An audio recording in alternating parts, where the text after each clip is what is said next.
from the subtitle called Mind and Cosmos. You wrote that imaginative writings of the great Puritan I don't know if it's Flavel, may Flavel's shed, fine, yeah. yeah, okay, thanks, may shed further light on this mysterious phenomenon. Citing a fellow theologian, he recognizes these uh, incidences where the spirit of one at a distance has found itself affected with the motion and state of another, pointing to a desire in us to communion of spirits.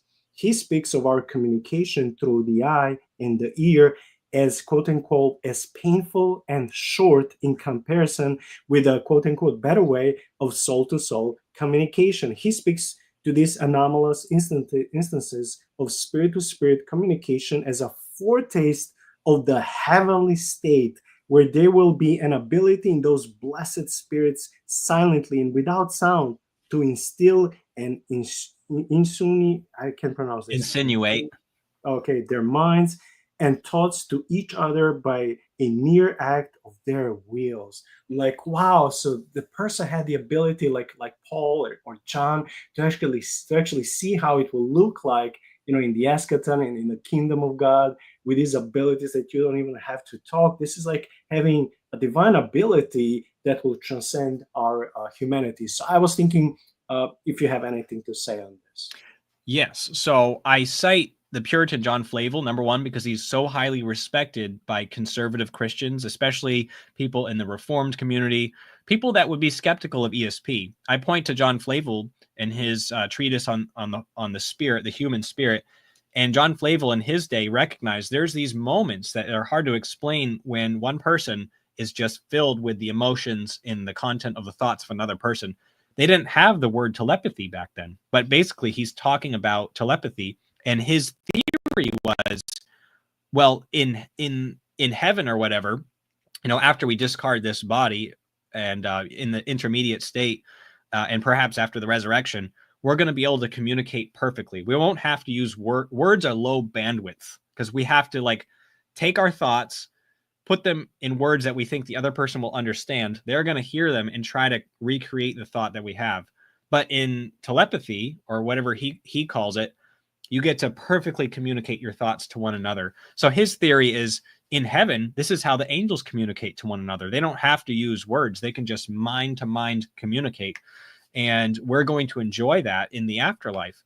And he says these instances where it happens once in a while on earth are a foretaste of the heavenly communication. So he recognized ESP. He recognized telepathy. And to just end the chapter, I love that you mentioned Tolkien. You said while Tolkien wrote in the context of his fictional legendarium, the details of his concept of Osanwe line up remarkably well with theological and scientific observations of ESP. And one can only wonder if the beloved author was here speculating on the true nature of the soul in its ideal state of being. After all, for Tolkien, fantasy is made out of the primary world, and the quality and details of all true subcreation should be derived from reality or flowing into it. Man, Tolkien was on another level. What is it when it comes to the end of this chapter that you would love to comment?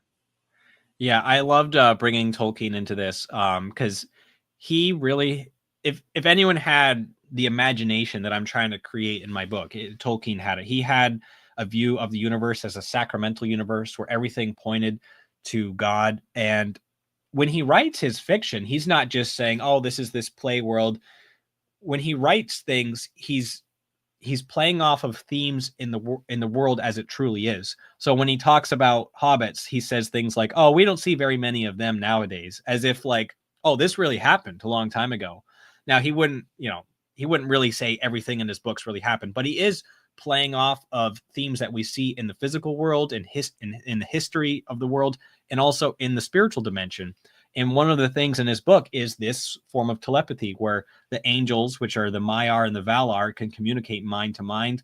The elves do it, and even men can do it occasionally. And what's interesting is Tolkien has the same, in the essay where he explains how this thought transmission works, he has the same model as the Puritan John Flavel. he says that the osanwe, which is the thought transmission, it's encumbered by the body.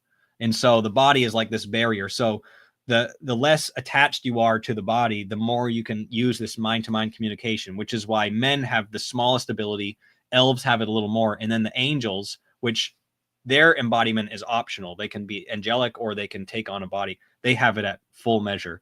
So I just thought it was interesting that in his fictional universe, he has a very similar idea of telepathy as this Puritan writer does. Yeah, super interesting.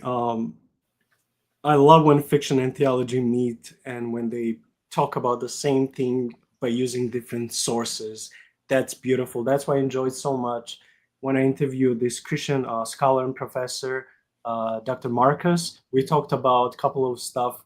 First, how Tolkien speaks um, about the gospel in his work, and also how the Greek classical authors and their heroes, they're basically point to this superhero, quote unquote, Jesus. So I remember when Dr.